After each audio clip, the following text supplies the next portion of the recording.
Good morning विद्यार्थी मित्रों। कक्षा 11 विषय हिंदी आरोह भाग 1 पांचवी कविता है घर की याद। कवि का नाम है भवानी प्रसाद मिश्र। कवि के बारे में हम लोगों ने पिछले वीडियो में जानकारी प्राप्त की थी।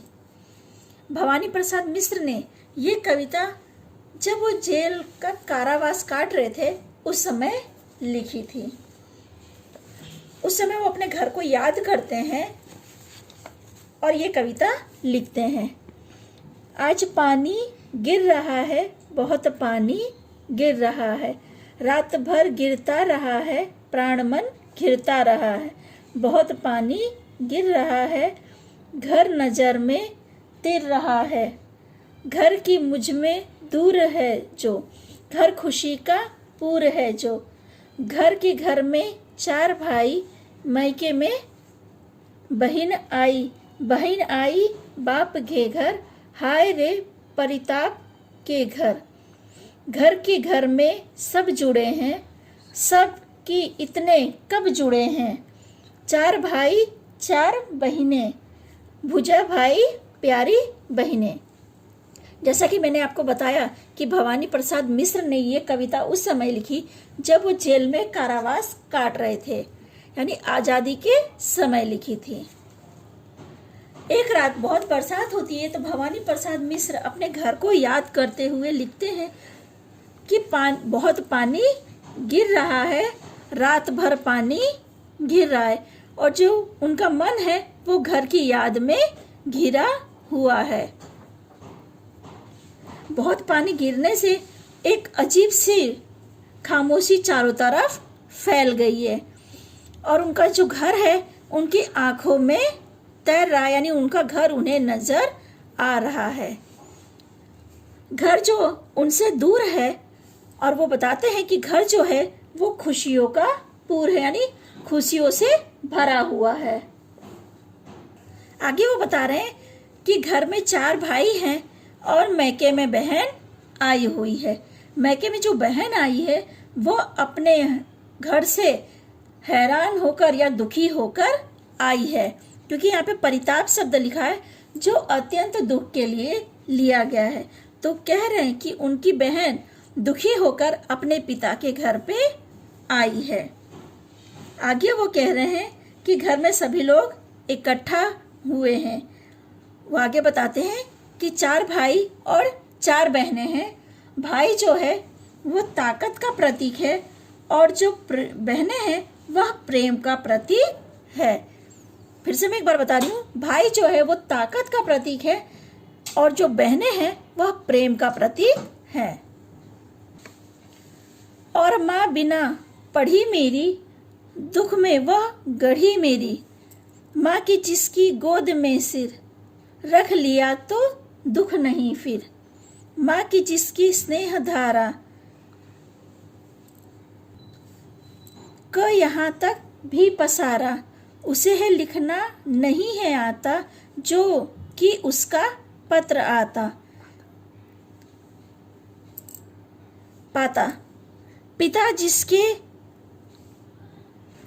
पिताजी जिसके बुढ़ापा एक क्षण भी नहीं व्यापा, जो अभी भी दौड़ जाए, जो अभी भी खिलखिलाए, मौत के आगे न हिचके, शेर के आगे न बिचके, बोल में बादल गरजता, काम में झंझा लरजता।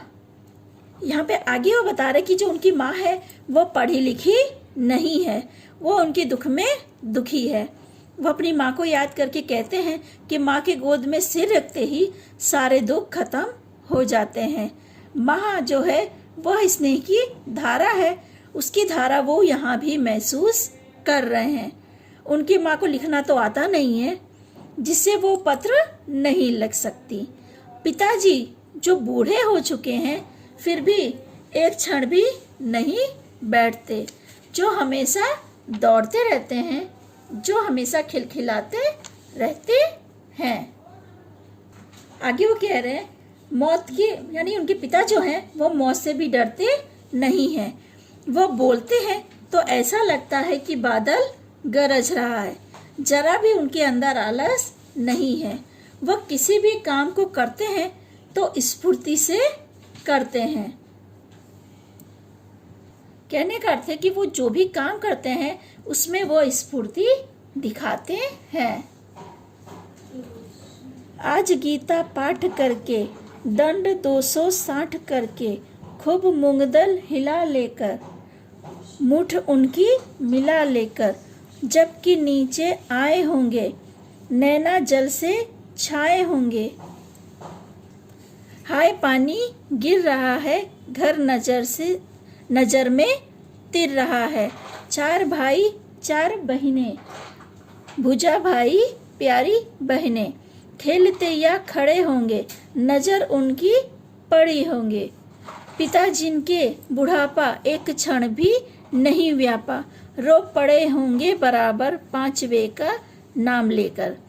आगे वो अपने पिता के बारे में और बताते हुए कहते हैं कि उनके पिता जो हैं वो नियमित गीता का पाठ करते हैं, 200-300 दंड बैठक करते हैं और मूंगदल जो है वो मुट्ठी में पकड़कर उसे हिलाते हैं।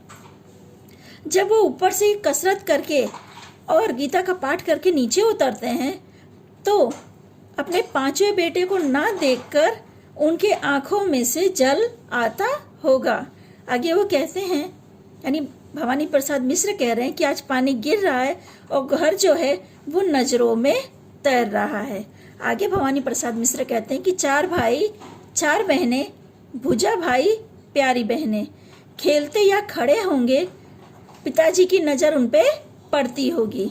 पिताजी जिनके एक भी क्षण के लिए उनको ऐसा अनुभव नहीं होता है कि वो बूढ़े हो गए हैं। वो रोते भी नहीं हैं क्योंकि पिता जो है वो बच्चों के सामने नहीं रोते। तो यहाँ पे वो बोल रहे हैं कि उनके पिता अपने बेटे को याद करके रोते तो जरूर होंगे पर अपने बच्चों के सामने उनकी आंखों से आंसू भी बहते नहीं होंगे। वो अपने बच्चों को नहीं दिखाते होंगे कि वो दुखी हैं, पर अपने 5वें बेटे यानी भवानी प्रसाद मिश्र को याद करके उनकी आंखों से आंसू बहता होगा।